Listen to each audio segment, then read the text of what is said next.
Hello मेरे GC 3.0 के प्यारे प्यारे बच्चों, क्या हालचाल। What's up and welcome back to Gravity Circle. और मेरे प्यारे प्यारे बच्चों, जैसा कि आप लोगों ने पोल पर मुझे कहा था कि सर पी ब्लॉक एलिमेंट्स चलने दो, इनऑर्गेनिक केमिस्ट्री है, बड़ा चैप्टर है, लेकिन साइमल्टेनियसली पी ब्लॉक के बाद जो वेरी इंपॉर्टेंट चैप्टर है ऑर्गेनिक केमिस्ट्री का, वो शुरू कर लो।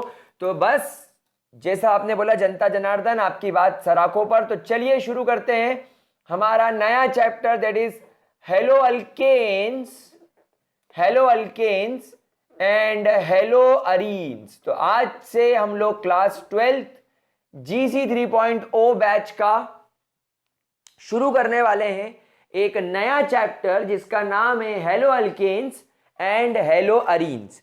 Basically hello alkanes and hello arenes एक ऐसा चैप्टर है जिसके अंदर हम लोग हमारे हाइड्रोकार्बन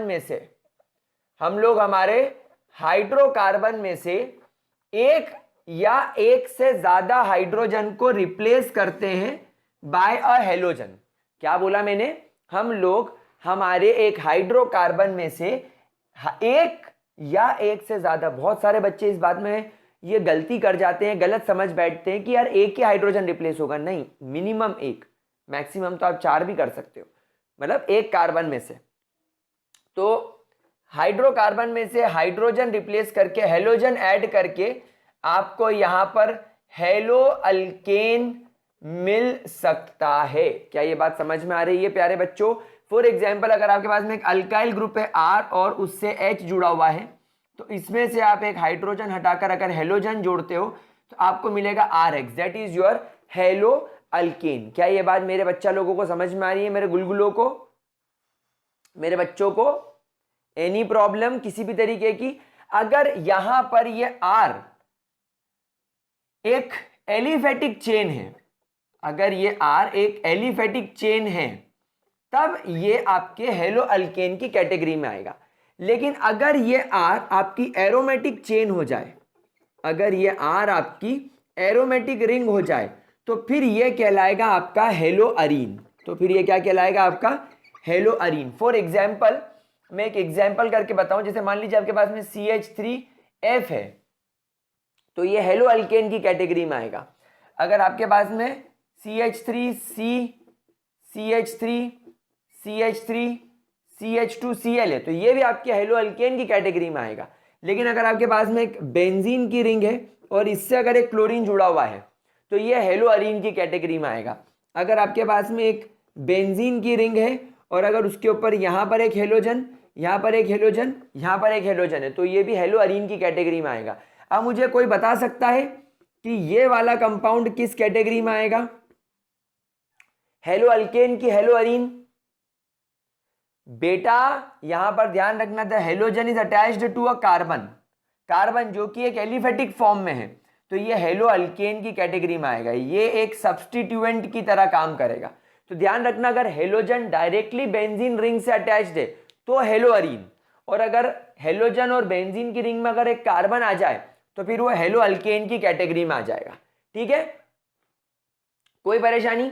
अच्छा, ये चैप्टर की हमारे लिए क्या यूटिलिटी है भाई? ऐसे देर आर सेवरल, ऐसे आपके पास में there are several compounds, there are several compounds belonging to या belongs to, there are several compound belongs to this category, belongs to this category are very good solvent, they are very good solvent। यानी laboratory में अगर हम लोग देखें तो ये बहुत अच्छे सॉल्वेंट होते हैं। जैसे फॉर एग्जांपल आपका सबसे बढ़िया एक सॉल्वेंट होता है क्लोरोफॉर्म। क्लोरोफॉर्म एक बहुत ही ज्यादा शानदार सॉल्वेंट होता है जिसमें हल्की सी पोलैरिटी भी होती है, और ये बहुत अच्छा सॉल्वेंट होता है। यानी कि अगर वाटर, अल्कोहल, फिनॉल ये काम नहीं कर रहे तो क्लोरोफॉर्म टेस्ट किया जा सकता है। उसके अलावा आपके पास में कार्बन टेट्राक्लोराइड भी एक नॉन पोलर सॉल्वेंट होता है जो कि वेरी इंपॉर्टेंट होता है। अच्छा, उसके अलावा एक क्लोरीन कंटेनिंग मेडिसिन आती है, एक क्लोरीन कंटेनिंग एक मेडिसिन आती है मार्केट में जिसका नाम है क्लोरेमफिनेकॉल। क्या नाम है? क्लोरेमफिनेकॉल।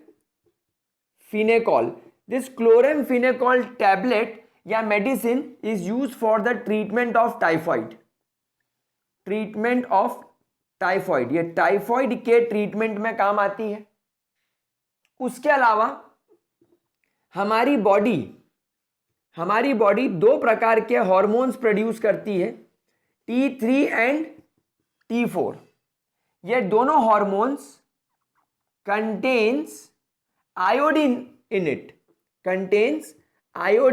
इट, और ऑब्वियसली अगर हमारी बॉडी प्रोड्यूस कर रही है तो ये कंपाउंड कार्बन कंटेनिंग कंपाउंड होगा, मतलब हाइड्रोकार्बन होगा, और उसमें आयोडीन है, मतलब ये hello alkane hello Areen category को बिलोंग कर रहा है, तो आयोडीन इन इट। एंड अगर इसकी डेफिशिएंसी हो जाए, and it's deficiency causes goitre. आपने देखा होगा लोगों का गला बड़ा हो जाता है, ऐसा फूल जाता है, तो ऐसा ग्वाइटर, बेसिकली ये ग्वाइटर कॉज करता है। तो हमारी बॉडी में जो T3 T4 हार्मोन है, इसकी भयंकर इंपॉर्टेंस होती है और ये ग्वाइटर कॉज कर देता है ना, ठीक है। अच्छा, T3 T4 को कंबाइंडली थायरॉक्सिन हार्मोन बोला जा सकता है। थायरॉक्सिन, THYROXIN, इसका बड़ा नाम होता है ट्राई आयोडोथायरॉक्सिन और इसका नाम होता है टेट्रा आयोडोथायरॉक्सिन। सर ऐसा क्यों? T3 मतलब देयर इज 3 आयोडीन्स, तो ट्राई आयोडो यानी 3 आयोडीन, थायरॉक्सिन इसमें 4 है, तो टेट्रा आयोडोथायरॉक्सिन। तो इस हिसाब से इसकी एक और हमारे लिए बहुत अच्छी इंपॉर्टेंस हो गई है ना। अच्छा, आप लोगों ने एक और बीमारी का नाम सुना होगा, मलेरिया। मलेरिया को ट्रीट करने के लिए क्लोरोक्विन नाम की मेडिसिन मार्केट में आती है, क्लोरोक्विन। सो क्लोरोक्विन नाम की medicine is use in the basically treatment of malaria. तो आप देखो मलेरिया ट्रीटमेंट में भी क्लोरो मतलब क्लोरीन, नाम से समझ में आ रहा है। तो ये एक बड़ा ही इंपॉर्टेंट और बड़ा ही जरूरी चैप्टर हमारे लिए होने वाला है। चाहे तो आप इसका स्क्रीनशॉट ले लीजिए। बेसिक बात समझ गए। हेलो अल्केन मतलब जब आपकी एलिफेटिक लंबी कार्बन की चेन से हेलोजन जुड़ जाए तो वह हेलो अल्केन, और जब बेंजीन की रिंग से डायरेक्टली हेलोजन जुड़ जाए तो वह हेलो अरीन। ठीक है, चलिए इसका स्क्रीनशॉट ले लीजिए, फिर अपन स्टार्ट करते हैं classification of halo alkanes and hello arenes. ठीक है, डन। चलिए ग्रेट। तो next we are going to start is the classification of halo alkane and halo arene. Heading डालो, टाइम मत वेस्ट करो बिल्कुल भी, no need to waste time. Heading डालेंगे क्लासिफिकेशन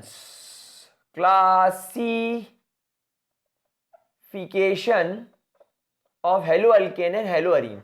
नाउ गाइस, क्लासिफिकेशन हम लोग यहां पर 3 प्रकार के देखेंगे।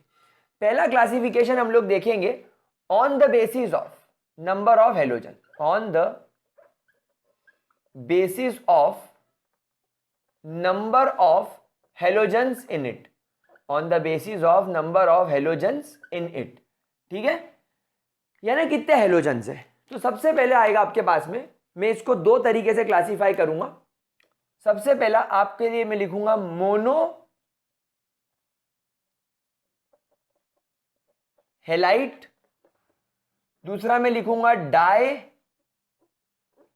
हेलाइड, तीसरा मैं लिखूंगा ट्राई हेलाइड। बोलो नाम से आप लोगों को क्या समझ में आ रहा है। सर आपने मोनो हेलाइड लिखा, आपने डाई हेलाइड लिखा, आपने ट्राई हेलाइड लिखा, तो क्या सर हम एक काम करें, हम इस ट्राई हेलाइड को ट्राई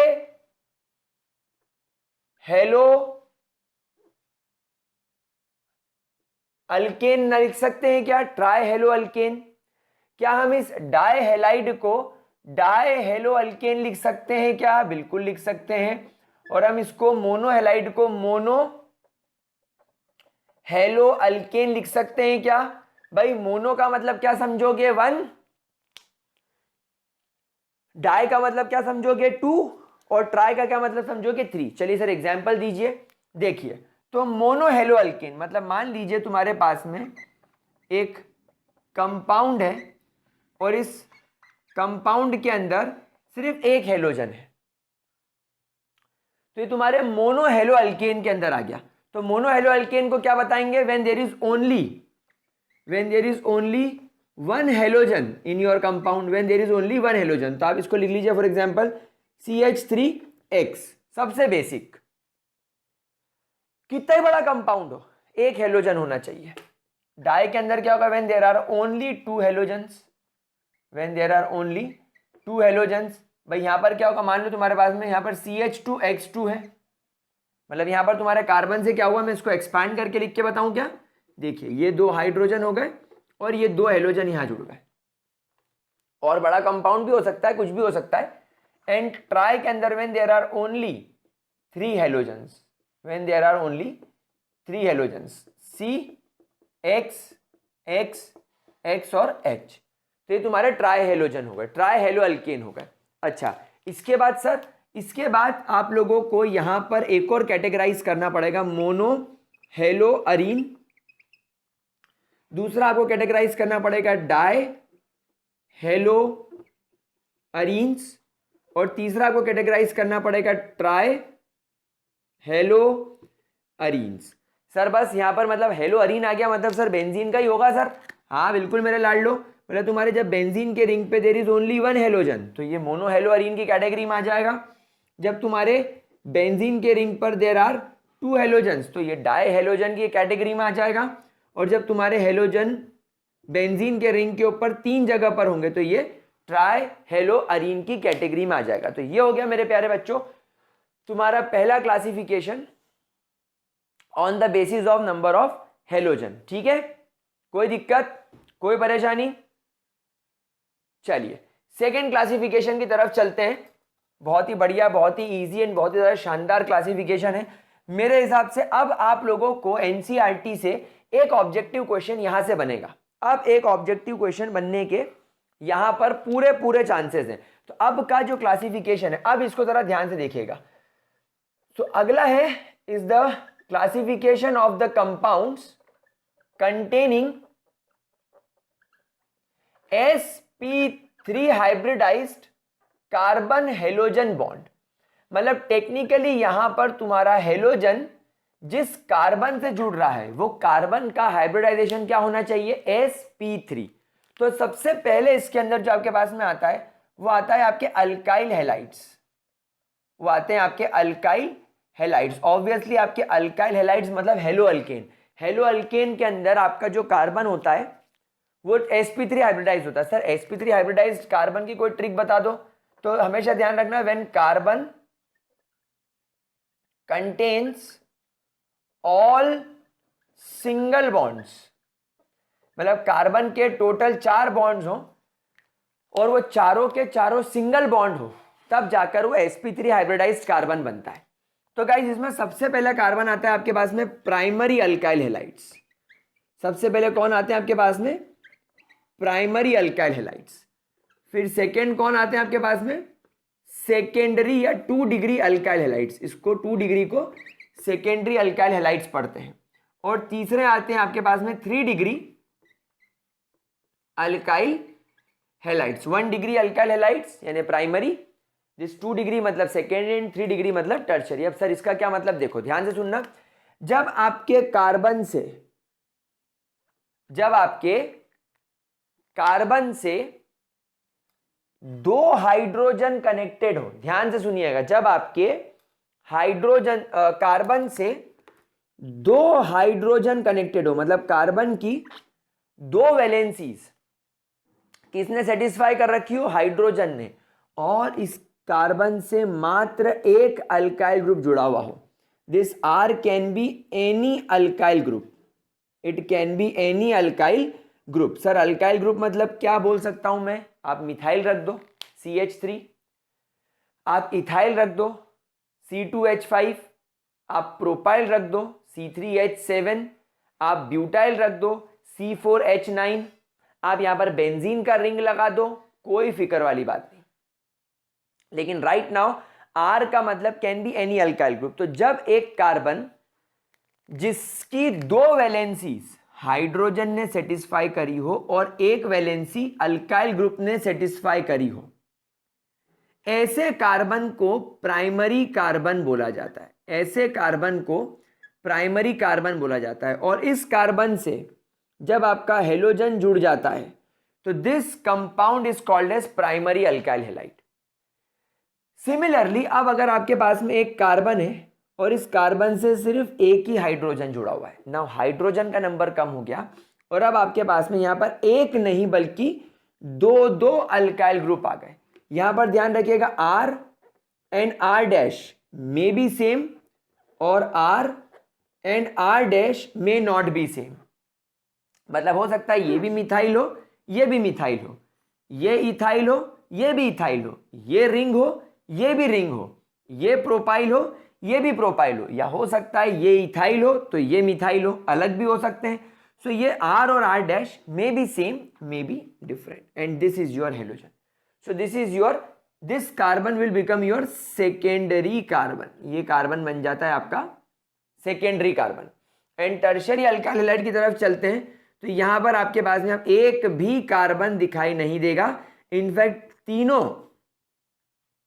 तीनों के तीनों आपको अल्काइल ग्रुप दिखाई देंगे। तो यहां पर ये तीनों सेम हो जाए, यहां पर दो सेम और एक अलग हो जाए, या तो ये दोनों अलग हो जाए लेकिन ये दोनों सेम हो जाए, या तो ये सभी के सभी अलग हो जाएं, लेकिन सारे क्या होंगे, अल्काइल ग्रुप। तो this carbon will become your tertiary carbon. तो टर्शियरी कार्बन से जब आपका हेलोजन जुड़ता है तो it will give you tertiary alkyl halide.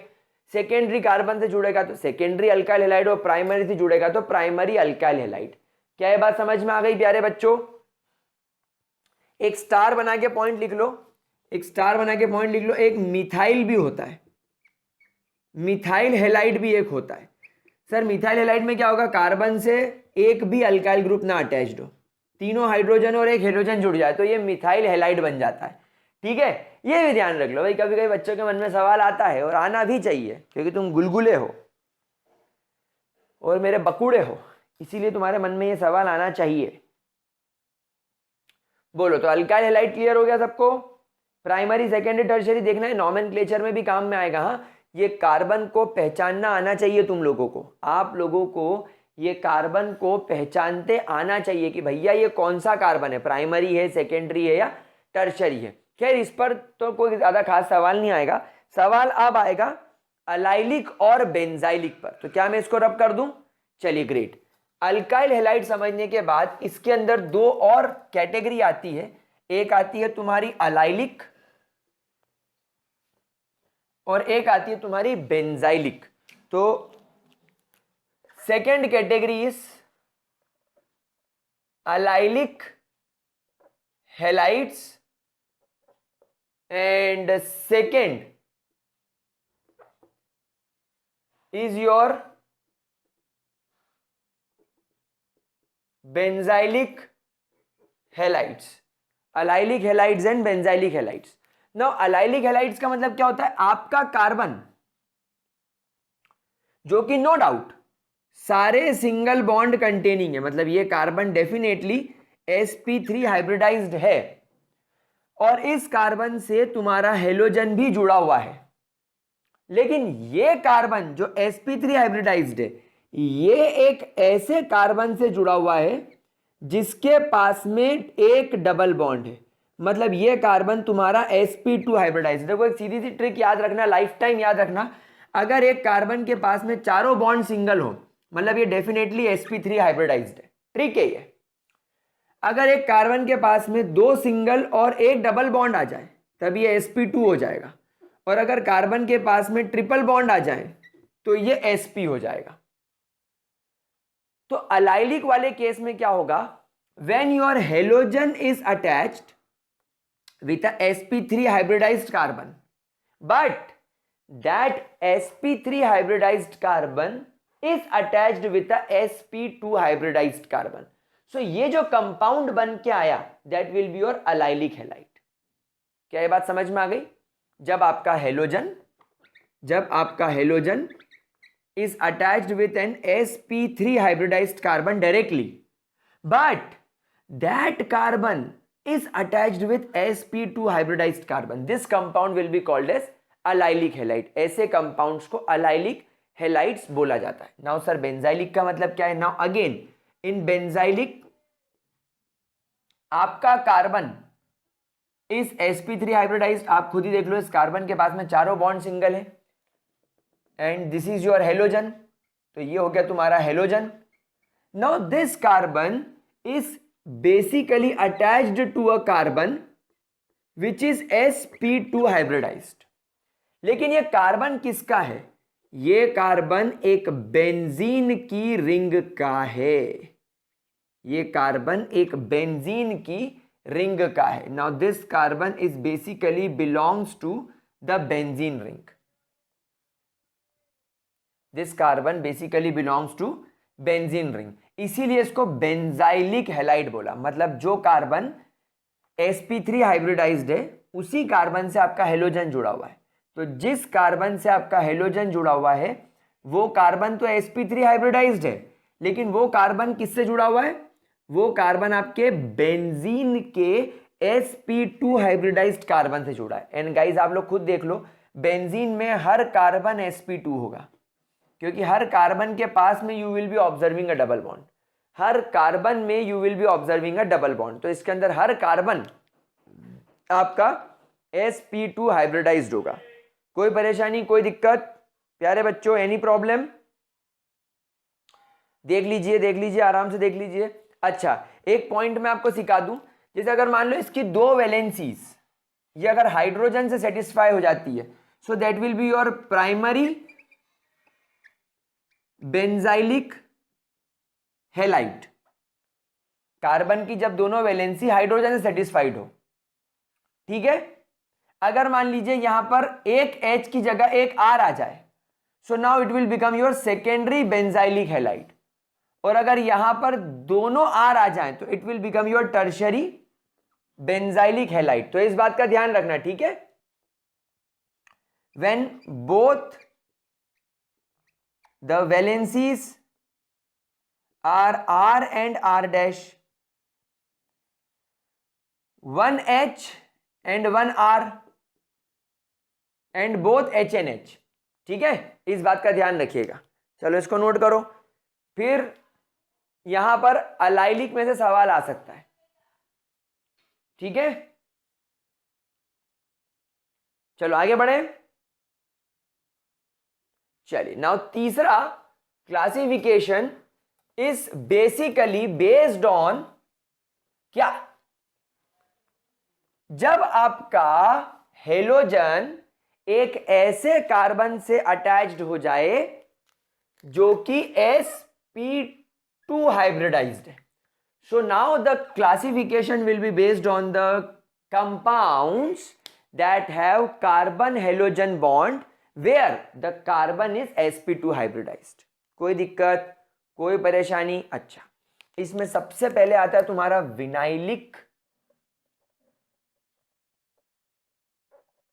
Vinyl halides, और दूसरा आता है आपका अराइल हैलाइड्स। अब देखो सर कंफ्यूजन हो जाता है थोड़ा सा। सर कंफ्यूजन होता है, थोड़ी देर पहले अलाइलिक पढ़ाया, थोड़ी देर पहले आपने क्या पढ़ाया? अलाइलिक। अब आप पढ़ा रहे हो विनाइलिक। तो सर अलाइलिक और विनाइलिक में डिफरेंशिएशन कैसे करें? अलाइलिक और विनाइलिक में डिफरेंशिएशन कैसे करें? देखो भाई, allylic starts with A, allylic starts with A, A मतलब प्रेफरेंशियल। ए रोल नंबर वाले बच्चों की सबसे पहले वाट लगती है स्कूल में, सबसे ज्यादा खटिया उनकी खड़ी होती है। मतलब कि sp3 कार्बन वाला ए होगा। मतलब एक ऐसा कंपाउंड जिसमें आपका हेलोजन डायरेक्टली एक ऐसे कार्बन से अटैच्ड हो जो sp3 हाइब्रिडाइज्ड हो। लेकिन विनाइलिक में V बाद में आ रहा है, दैट मींस इसके अंदर तुम्हारा हेलोजन डायरेक्टली एक ऐसे कार्बन से जुड़ा हुआ है जो कि sp2 हाइब्रिडाइज्ड है। That's it. अल्फाबेटिकल ऑर्डर के हिसाब से आप लोग इसे याद रखिएगा। तो चलिए, विनाइलिक के अंदर अब आप लोग समझ ही गए होंगे। विनाइलिक में आपका कार्बन जिससे आपका हेलोजन जुड़ा हुआ है that is basically sp2 hybridized. That is your vinylic. That is your vinylic. मतलब जब आपका कार्बन जो कि sp2 हाइब्रिडाइज्ड है उससे डायरेक्टली अगर आपका हेलोजन जुड़ जाए। अच्छा मुझे एक बात बताइए, मान लीजिए मेरे पास में कंपाउंड है कार्बन कार्बन कार्बन, यहां पर मैं कार्बन में डबल बॉन्ड रख रहा हूं, कार्बन कार्बन, यहां पर हेलोजन जोड़ दिया, बाकी सारे सिंगल बॉन्ड है। तो अब मुझे बताओ क्या ये बेंजीन है? नहीं, ये बेंजीन नहीं है। बेंजीन में हर ऑल्टरनेट पोजीशन पे डबल बॉन्ड आता है, मतलब बेसिकली ये अल्कीन है। ये बेंजीन नहीं, ये क्या है? ये अल्कीन है। और अगर ये अल्कीन है और अल्कीन में इस कार्बन को और इस कार्बन को अगर आप फोकस मारो तो ये sp2 हाइब्रिडाइज्ड है और ये sp2 हाइब्रिडाइज्ड है, क्योंकि इन दोनों के बीच में डबल बॉन्ड है। तो अगर हेलोजन इससे अटैच होता है या इससे अटैच होता है तो भी ये विनाइलिक कैटेगरी में आएगा, क्योंकि विनाइलिक कैटेगरी का मतलब क्या होता है? जब तुम्हारा हेलोजन डायरेक्टली एक ऐसे कार्बन से अटैच हो जाए जो कि sp2 हाइब्रिडाइज्ड है। बस शर्त यह है कि ये sp2 हाइब्रिडाइज्ड कार्बन बेंजीन का नहीं होना चाहिए, क्योंकि अगर ये sp3 हाइब्रिडाइज्ड कार्बन बेंजीन का हुआ, बेंजीन जिसमें हर ऑल्टरनेट पोजीशन पर आपको डबल बॉन्ड दिखाई देता है और 6 कार्बन के साथ में सिर्फ 6 ही हाइड्रोजन नजर आते हैं, तब ये हेलोजन इस कार्बन से जुड़ा है जो कि sp2 हाइब्रिडाइज्ड है। So now this is called as aryl halide. भाई यही तो मैंने थोड़ी देर पहले सिखाया था आपको। मैंने हेलो अरीन्स को क्या सिखाया था? Hello arenes. अराइल हैलाइड्स मतलब क्या होते हैं? हेलो अरीन्स, और कुछ भी नहीं। जैसे होता है, मैंने अल्काइल हैलाइड्स पढ़ाए थे। अल्काइल हैलाइड्स, अल्काइल हैलाइड्स क्या है? Hello alkane, hello alkane. और यहां पर अराइल हैलाइड्स क्या है? Hello arenes. मतलब तुम्हारे बेंजीन के रिंग से अगर डायरेक्टली हेलोजन अटैच हो जाए तो ये हेलो अरीन की कैटेगरी में आएगा। तो हेलो अरीन का मतलब क्या है? When halogen is attached directly to the benzene. और बेंजीन रिंग में हर कार्बन sp2 होता है, इसलिए ये इस कैटेगरी में आ गया। समझ गए? तो गाइस यहां पर आपका इंट्रोडक्शन वाला पार्ट खत्म होता है। अगले लेक्चर में हम लोग नॉमेनक्लेचर निपटाएंगे, कार्बन और हेलोजन का बॉन्ड निपटाएंगे, फिर इनकी मेथड ऑफ प्रिपरेशन निपटाएंगे। तो आज का लेक्चर यही खत्म करते हैं। That's all for this video, that's all for this lecture. Bye bye, take care. कोई डाउट कमेंट सेक्शन में लिखो, एंड अगर मजा आया हो और इस चैप्टर को मस्ती से कंप्लीट करना हो तो भी कमेंट सेक्शन में लिखो, थोड़ा सा मेरे को मोटिवेट करो। तो that's all for this lecture, that's all for this video. Bye bye, take care and have a great day मेरे लाडले बच्चों। तो गाइस आगे बढ़ने से पहले एक बहुत इंपॉर्टेंट अपडेट। ऑन अनअकैडमी 26 सितंबर को 1 बजे होने वाला है द अनअकैडमी कॉम्बैट। गाइस ये एक स्कॉलरशिप टेस्ट है for 9th and 10th class learners, जिसमें साइंस और मैथमेटिक्स के कोर्स एंड सिलेबस के बेसिस पर आप लोगों को 10 लाख तक की स्कॉलरशिप मिल सकती है। ओवरऑल गाइस ये जो टेस्ट होने वाला है ये हमारी category IIT JEE NEET foundation and NTSE वाले स्टूडेंट्स के लिए होने वाला है। जो भी बच्चा लीडरशिप बोर्ड में आएगा, जो भी बच्चा इस स्कॉलरशिप को अचीव करेगा, उन्हें किस प्रकार से प्राइजेस मिलेंगे वो देख लीजिए। जो रैंक 1 to 3 रहेगा उसे 1 ईयर का अनअकैडमी प्लस का सब्सक्रिप्शन मिलेगा। जो रैंक 4 to 10 रहेगा उनको 75% तक की स्कॉलरशिप। जो रैंक 11 से 50 तक आएगा उनको 50% स्कॉलरशिप। एंड अगर आप 51 से 100 रैंक में आते हैं सो 25% तक का स्कॉलरशिप आपको मिलेगा। मतलब 10 लाख तक की स्कॉलरशिप अनअकैडमी प्रोवाइड कर रहा है। संडे का दिन है, 26 सितंबर डेट है, 1 बजे टेस्ट शुरू होगा। अभी इसके लिए रजिस्टर कर लीजिए।